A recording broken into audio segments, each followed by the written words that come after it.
are a few badges that, in the world of hot hatches, are a seriously big deal, but few of them are as big a deal as this one.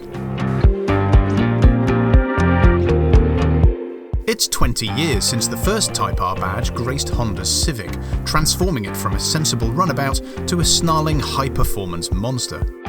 So what better way to celebrate 2 decades of the Civic Type R than with a new one? Honda has very kindly invited us to a Type R birthday party here at Rockingham Motor Speedway, where not only will we get to try the new Civic Type R, but we'll also get to go in its ancestors to see just how the Civic Type R has grown over the last 20 years. The new Civic Type R is the 5th Civic to bear the famous badge. Codenamed FK8, it's got 320 PS under the bonnet from a turbocharged VTEC 2-litre engine. While the Civic Type R is built for the road, it's always been designed with the track in mind, so it's got to perform here as well. Right, so here we are on track at Rockingham, hence me wearing this rather natty helmet. This is Tom, who is here to make sure I don't throw it into the scenery, which is probably wise. One of the great things about this track is that you basically just need to focus on leaning on it.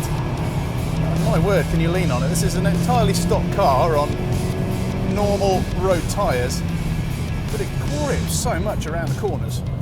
With the turbo spooled up, it just hauls you out of it.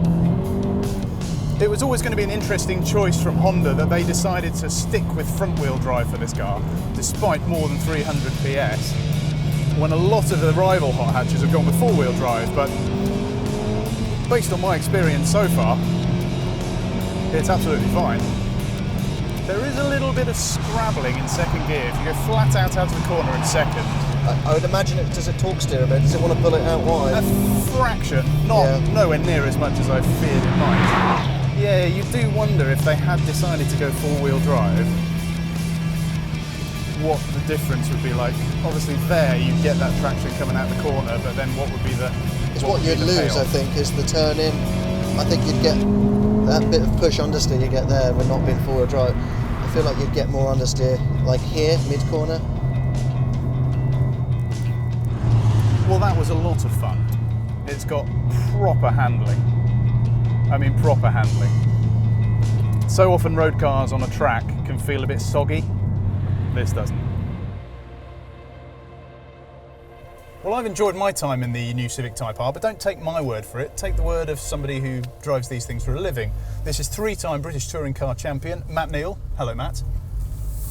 Show me what you got.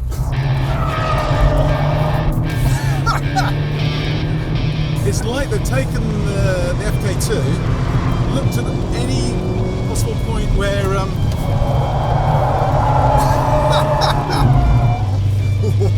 It's a little close. The FK2 looked at any possible critical point on it and then just refined it.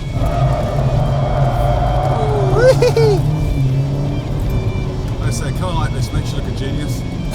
Does it all for you. I mean, they say all Type Rs are sort of built with the track in mind. I'm not sure how many of them will drive them quite this hard.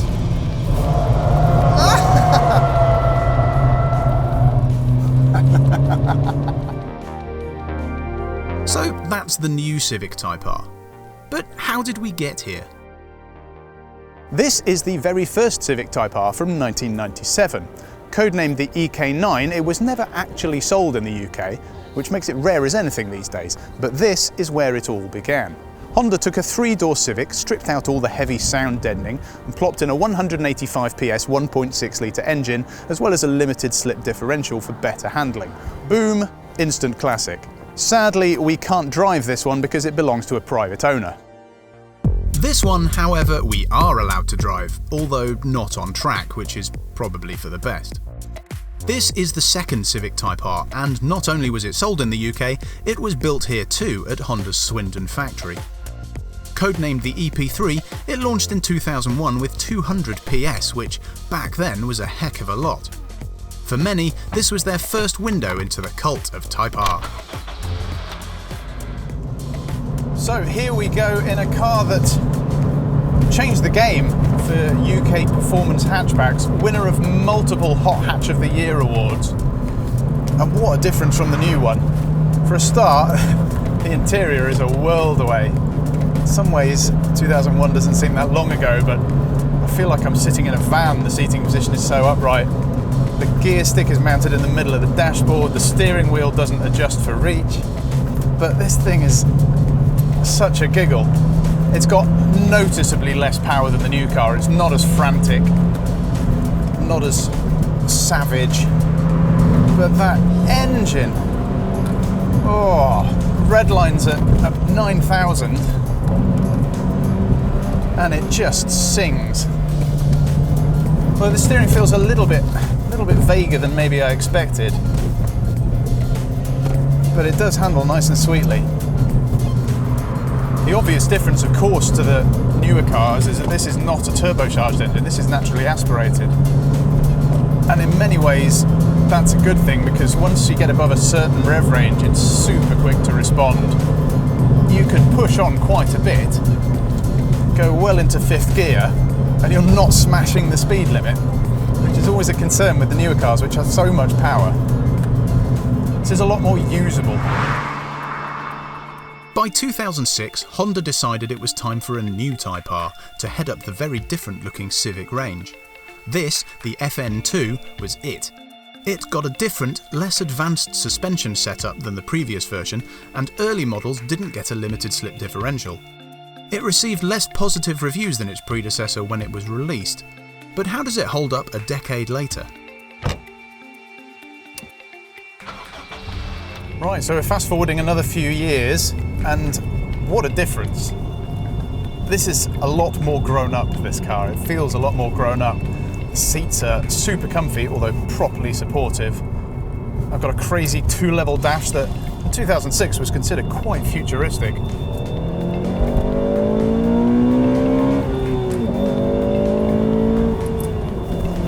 You still get a lot of the Type R tropes that you've come to expect, particularly that engine. Get to about 5,500 RPM and the VTEC kicks in, yo. But overall, it's my least favourite so far. It's undoubtedly more comfortable, and I think you'd be a lot happier in it on longer journeys than with the EP3. But it seems to lack a bit of fun factor in the way it drives. It's a bit too sensible, like it's wearing a cardigan rather than a backwards baseball cap.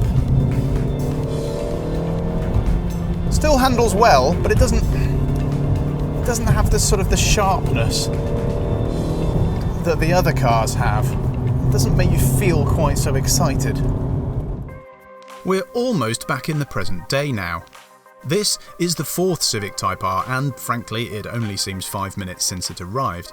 Released in 2015, the 5-door FK2 ditched the classic naturally aspirated engine and went to turbocharging, to the horror of the Honda faithful.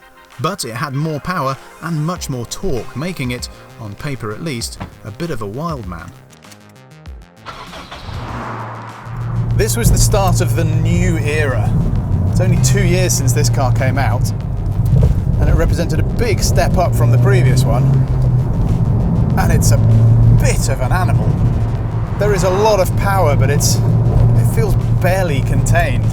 If you put your foot down a little bit too much, there's a lot of torque steer. Power-wise, it's a massive step up from the previous generation car. Almost half as much power again, and you can feel it. But you may find yourself wanting a little bit more refinement, especially if you've driven the new car already.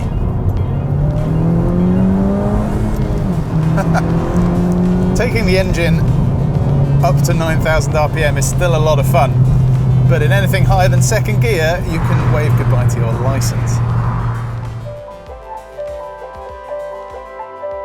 So what have we learned from today's birthday party about the last 20 years of the Civic Type R? Well, every version has been an evolution of its predecessor, but each has also had its own definite character, not necessarily better than the last. Based on today though, in terms of performance at least, Honda has absolutely nailed it with this latest version. Happy birthday, Civic Type R. Here's to many more.